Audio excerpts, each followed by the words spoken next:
Hello everyone, welcome again in PPG and chemistry classes. तो जैसा कि सॉल्यूशन चैप्टर अपना चल रहा था और सॉल्यूशन चैप्टर में कोलिगेटिव प्रॉपर्टीज के बारे में अपन डिस्कस कर रहे हैं। तो two colligative properties, relative lowering in vapour pressure और second colligative properties elevation in boiling point के बारे में आपने पढ़ा था पिछली क्लासेस में। इसी में अपन नेक्स्ट कोलिगेटिव प्रॉपर्टी देखते हैं, third depression in freezing point. Depression in freezing point का मतलब क्या है? जैसे प्योर सॉल्वेंट अपने पास लाइक वाटर, वाटर का फ्रीजिंग पॉइंट अपने पास कितना होता है? 0 डिग्री सेंटीग्रेड। अब जैसे ही प्योर वाटर में नॉन वोलेटाइल सॉल्यूट जैसे कि शुगर या फिर साल्ट अपन डिजोल्व कर दें तो फ्रीजिंग पॉइंट क्या हो जाता है? डिक्रीज हो जाता है। फ्रीजिंग पॉइंट की वैल्यू क्या हो जाती है? डिप्रेस हो जाती है। इसे अपन बोलते हैं डिप्रेशन इन फ्रीजिंग पॉइंट। इसके बारे में अपन देखते हैं स्टार्टिंग से। तो सबसे पहले अपन डिफाइन करते हैं फ्रीजिंग पॉइंट किसे बोलते हैं।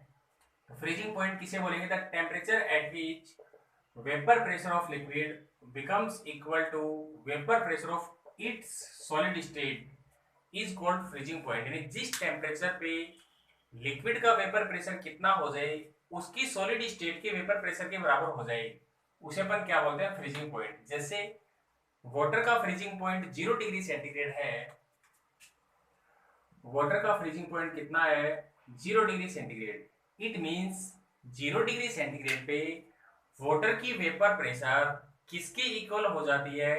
Equal to vapour pressure of ice. Water की सॉलिड स्टेट की आइस है, तो जिस टेम्परेचर पे लिक्विड का वेपर प्रेशर उसकी सॉलिड स्टेट के वेपर प्रेशर की इक्वल हो जाए उसे अपन क्या बोलते हैं? Freezing point. अब ध्यान रखें कि प्योर सॉल्वेंट में जैसे ही अपन क्या मिलाते हैं? Non volatile solute. Non volatile आपको पहले भी बता रखा है, जिसकी वेपर नहीं बन रही हो। प्योर सॉल्वेंट में जैसे ही नॉन वोलेटाइल सॉल्यूट आपने मिक्स किया और मिक्स करके क्या फॉर्म कर दिया? सॉल्यूशन फॉर्म कर दिया, तो फ्रीजिंग पॉइंट क्या होता है? डिप्रेस हो जाता है। फ्रीजिंग पॉइंट की वैल्यू में क्या जाती है? कमी आ जाती है। जैसे प्योर सॉल्वेंट का फ्रीजिंग पॉइंट कितना था? 0 डिग्री सेंटीग्रेड। और जैसे ही नॉन वोलेटाइल सॉल्यूट आपने मिक्स करके सॉल्यूशन बनाया, इसका फ्रीजिंग पॉइंट कितना हो गया? Suppose -4 degree centigrade.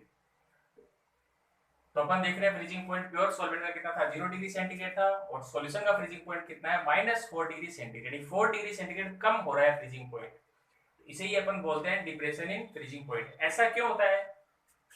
Because pure solvent का वेपर प्रेशर क्या होता है? मोर होता है, और सॉल्यूशन का वेपर प्रेशर क्या होता है? लेस। तो ध्यान रखिए, यदि आपसे क्वेश्चन पूछा जाए कि व्हाट विल या what is the effect on freezing point when non volatile solute is added to solvent, तो अपन क्या बताएंगे? The value of freezing point is depressed. क्यों होता है? या फिर आपसे इसे पूछा जाए कि सॉल्यूशन है, a solution containing non volatile solute has less value of freezing point as compare to pure solvent. यानी सॉल्यूशन का फ्रीजिंग पॉइंट सॉल्वेंट के फ्रीजिंग पॉइंट से कम होता है, तो अपन क्या बताएंगे? सबसे पहले फ्रीजिंग पॉइंट को डिफाइन करेंगे अपन। The temperature at which vapour pressure of liquid become equal to vapour pressure of its solid state. फिर अपन क्या बताएंगे? Since solvent has more value vapor pressure while a solution has less value vapor pressure, that's why solution has less value freezing point as compared to pure solvent। यानी solution का freezing point क्या होगा? solvent के freezing point से less होता है, और इसे अपन बोलते हैं डिप्रेशन इन फ्रीजिंग पॉइंट। इसे अपन ग्राफ से एक्सप्लेन करते हैं, जैसे एलिवेशन इन बॉइलिंग पॉइंट आपने देखा था, सेम उसी तरीके से इसे भी अपन एक्सप्लेन करते हैं। तो देखते हैं नेक्स्ट इसे अपन ग्राफ से कैसे।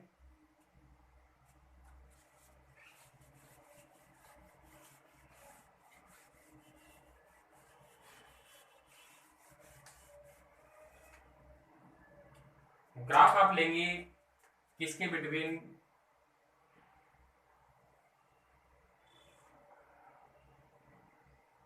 Vapour pressure and temperature. अब फ्रीजिंग पॉइंट का मतलब यानी वेपर प्रेशर आपको क्या करना है? डिक्रीज करना है। तो ध्यान रखिए, वेपर प्रेशर डिक्रीज करने के लिए आपको टेम्परेचर डिक्रीज करना पड़ेगा, ठीक है ना? तो अपन ने क्या लिया? प्योर सॉल्वेंट लिया। प्योर सॉल्वेंट को टेम्परेचर डिक्रीज करते जा रहे हैं, डिक्रीज करते जा रहे हैं। सपोज यहाँ पे आके प्योर सॉल्वेंट का वेपर प्रेशर किसके इक्वल हो गया? इसकी सॉलिड स्टेट के वेपर प्रेशर के इक्वल। इस टेम्परेचर को अपन यहाँ क्या बोल देंगे? T nought F. इस टेम्परेचर को अपन यहाँ क्या बोल देंगे? टी नोट एफ बोल देंगे। तो ध्यान रखिए, प्योर सॉल्वेंट का टेम्परेचर अपन डिक्रीज करते जा रहे थे, और इस टेम्परेचर पे आगे प्योर सॉल्वेंट का वेपर प्रेशर क्या हो गया, सॉलिड स्टेट के वेपर प्रेशर के इक्वल हो गया, यानी सॉल्वेंट क्या हो गया, फ्रीज हो गया। इस टेम्परेचर को आपने बोल दिया टी नॉट एफ, और इसके नीचे क्या होगा, ये सॉलिड होगा, सॉलिड सॉल्वेंट। अब अपन ने क्या लिया, सॉल्यूशन लिया, टेम्परेचर डिक्रीज करते जा रहे थे, डिक्रीज करते जा रहे हैं। सपोज यहाँ पे आके सॉल्यूशन क्या हो गया, फ्रीज हो गया, यानी इस टेम्परेचर पे सॉल्यूशन का फ्रीजिंग पॉइंट किसके इक्वल हो गया, vapour pressure of it solid state, यानी यहाँ पे आके फ्रीज हो गया, तो इसे बोलेंगे टीएफ। टीएफ का मतलब क्या हो गया, फ्रीजिंग पॉइंट ऑफ या फ्रीजिंग टेम्परेचर ऑफ सॉल्यूशन, यानी टी नॉट एफ का मतलब तो यहाँ क्या है, freezing point of pure solvent. ऐसे ही टी एफ का मतलब क्या है, freezing point of solution. T not F minus T F किसे रिप्रेजेंट करेगा, डेल्टा टी एफ को रिप्रेजेंट करेगा, और इसे अपन बोलते हैं क्या, depression in freezing point. Depression in freezing point, यानी फ्रीजिंग पॉइंट में कितना डिप्रेस आ रहा है, कितनी कमी आ रही है, उसे कौन रिप्रेजेंट करेगा, डेल्टा टी एफ। अब आगे अपन क्या बताएं, फ्रॉम डायग्राम, यानी आपको वही चीज प्रूव करनी है, क्या, depression in freezing point is directly proportional to molality of solution. जैसे आपने पीछे प्रूव किया था कि delta TB is directly proportional to molality, same वही मेथड आपको फॉलो करना है। बस इतना सा ध्यान रखना है, सबस्क्रिप्ट बी की जगह पे यहाँ पे आपको सबस्क्रिप्ट एफ यूज करना है, बाकी सेम मेथड चलेगा। तो देखते हैं अपन फ्रॉम डायग्राम, डायग्राम से क्या क्लियर है, delta T F is directly proportional to delta P, vapour pressure difference के डायरेक्टली प्रोपोर्शनल है। वेपर प्रेशर डिफरेंस की वजह से तो क्या हो रहा है, फ्रीजिंग पॉइंट डिप्रेस हो रहा है, तो डेल्टा टी एफ किस वजह से हो रहा है, वेपर प्रेशर डिफरेंस, यानी directly proportional to delta P. Since according to Raoult's law, आपने क्या देखा है पीछे, according to Raoult's law delta P का मतलब आपने देखा था P nought A minus P, ये किसके डायरेक्टली प्रोपोर्शनल होता है, mole fraction of solute, X B के डायरेक्टली प्रोपोर्शनल होता है। तो डेल्टा पी की जगह पे अपन क्या रख सकते हैं, बस delta T F is directly proportional to X B, और delta T F is equal K into X B. अब एक्स बी निकालने का फॉर्मूला अपने पास क्या होता है, मोल फ्रैक्शन ऑफ बी निकालने का फॉर्मूला अपने पास क्या होता है, moles of B upon moles of solute plus solvent. अब एक्स बी की वैल्यू अपन पुट कर दें 10, delta T F is equal आपके पास क्या आ जाएगा, K into N B upon N A plus N B. ये अपनी इक्वेशन सेकेंड नंबर दे दें इसे आप, और इसे फर्स्ट नंबर दे दें। अब आगे अपने को पता है क्या कि फॉर डाइल्यूट सॉल्यूशन, इसे इरेज कर रहा हूं ग्राफ को, डाइल्यूट सॉल्यूशन में क्या होता है, solute is very less than that of solvent. Dilute solution के लिए क्या होता है, for dilute solution NB is very less than that of Na। Dilute solution में सॉल्यूट हमेशा कम अमाउंट में होगा, यानी NB Na के कंपैरिजन बहुत कम अमाउंट में है। सो NB can be neglected in denominator, यानी NB और Na में कंपेयर करें यहाँ पे अपन डिनोमिनेटर में, तो NB क्या है, बहुत कम अमाउंट में है, तो यहाँ पे इसे अपन नेग्लेक्ट कर देंगे। तो अपने पास क्या आ जाएगा, 10 delta TF is equal K into N B upon N A, equation number third आ गया। और delta T F is equal K into N B कैसे निकलता है, मोल्स ऑफ बी कैसे निकालेंगे अपन, given mass upon molar mass. ऐसे ही एन ए कैसे निकलेगा, given mass of solvent upon its molar mass, equation 4 आ गया। अब ध्यान रखिए एम ए क्या है, molar mass of solvent. M A क्या होता है, molar mass of solvent, which is equal to a constant value. M A क्या है, मोलर मास ऑफ सॉल्वेंट, जो किसके इक्वल होता है, कांस्टेंट वैल्यू के इक्वल होता है। तो K इंटू एम ए को एक नया कांस्टेंट आपने दे दिया क्या, KF, यानी K इंटू एम ए को आपने एक नया कांस्टेंट दे दिया क्या, KF। तो अपन क्या रख सकते हैं, और delta TF is equal KF। और ये पूरा टर्म ध्यान से देखें आप, given mass of solute upon molar mass into mass of solvent, ये पूरा टर्म किसके इक्वल होता है? मोलरिटी के इक्वल। तो ये K इंटू एम ए को आपने क्या अज्यूम कर लिया? न्यू कांस्टेंट KF दे दिया। और ये पूरा term given mass of solute upon its molar mass into mass of solvent किसके इक्वल होता है? Molarity of solution. तो डेल्टा TF इज इक्वल आपके पास क्या आ गया? KFM, और delta TF is directly proportional to molarity of solution. ध्यान रखें, KF को अपन यहाँ क्या बोलते हैं? Cryoscopic constant, cryoscopic constant. और मोलर डिप्रेशन कांस्टेंट भी इसे अपन बोल सकते हैं, मोलर डिप्रेशन कांस्टेंट भी अपन इसे बोल सकते हैं। अब KF को डिफाइन करना हो तो कैसे डिफाइन करें? ध्यान रखिए, पीछे वाला जो फिनोमेना आपने पढ़ा है, इलेवेशन इन बॉइलिंग पॉइंट पढ़ा है, वैसे ही सेम चल रहा है आपका, उसी तरीके से प्रूव किया। डेल्टा TF, वहां डेल्टा TB आ रहा था, delta TF directly proportional to delta P, और राउल्ट्स लॉ से अपने को पता है डेल्टा TB खुद किसके डायरेक्टली प्रोपोर्शनल होता है? XB के। तो वैल्यू अपन ने पुट कर दी और आगे से सॉर्ट आउट करके आपने निकाल दिया कि delta TF is directly proportional to molarity. आगे अपन बताते हैं कि F को डिफाइन करना हो तो किस तरीके से डिफाइन किया जाए।